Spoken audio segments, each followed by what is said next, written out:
Hello, everybody. Jason will learn to survive. Hope you guys are doing well, staying safe, taking care of yourself, but more importantly, taking care of one another. Today, I want to talk about self defense in non permissive environments. And this can be a sticky subject because states do have different laws. I live in a state that if there's a sign that says no weapons, no guns, no knives, blah, blah, blah, blah, in the mall, you carry one in, there's not much they can do about it. Most places let it go because there are a lot of people that carry in this state, and we are a constitutional carry state. And if they decide to do something, they have you leave, and they have the police trespass you, and basically you can never go back in the place again. That's the worst case scenario. So if you're in a non-permissive environment, what can you do to defend yourself? Can you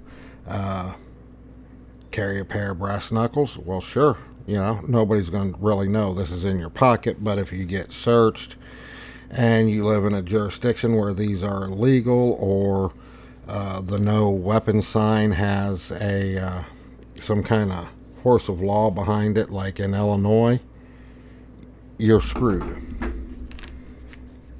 Same way with something like this, a SAP. So that pretty much rules out everything, because pepper spray, stun guns, tasers are going to be all the same thing if they're legal where you live. You got a tactical pen. Now, I like tactical pens. They're pretty good if you know how to use them. It can be very effective.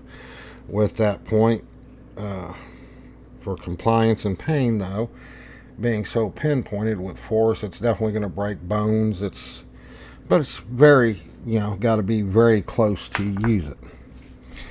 What about something that don't cost a lot and that's going to slip by most things? You can bullshit your way around. In the worst case scenario, they say, hey, you can't come in here with that, or you get caught with it, and it gets taken. You're not out anything.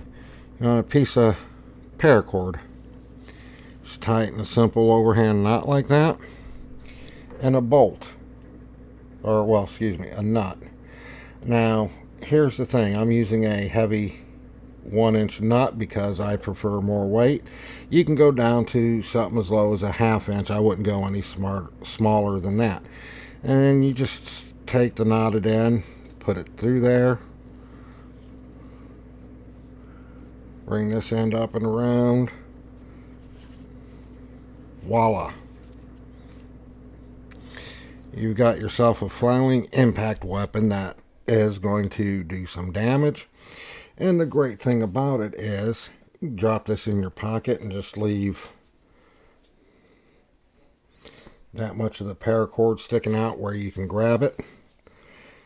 Not much is going to be thought about this. I've had them on shorter pieces of paracord and hooked onto my keychain, and went in the courthouses and everything with it, and they never said anything. You can wear it as a necklace. There's just a whole lot you can do with this. Would you want to use it against somebody with a gun? Well, no. Unless it's your only option and your last option. If you don't fight, you have zero chance of survival, then yeah, use it. It's better to try than not try. But it is a nasty, ugly weapon. You're going to split somebody's skull with this for sure. If you hit them in the head with it, it's going to break bones. It's kind of like the monkey fist, but instead of being wrapped all in paracord, it's bare metal. There's no cord padding it. There are a couple guys that have wrote books that are former CIA operatives that actually talked about carrying these and using them in other countries where they were in a non-permissive environment and could not carry weapons of any kind. So it'll break windshields, it'll break car windows, it'll break bones, and possibly kill a person. So it's not something you'd want to play around with, and it's definitely a last-ditch weapon.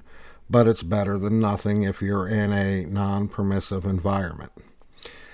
With that, I'm going to wrap up this video. I'll talk to you guys real soon. Stay safe, take care of yourself, and more importantly, take care of one another.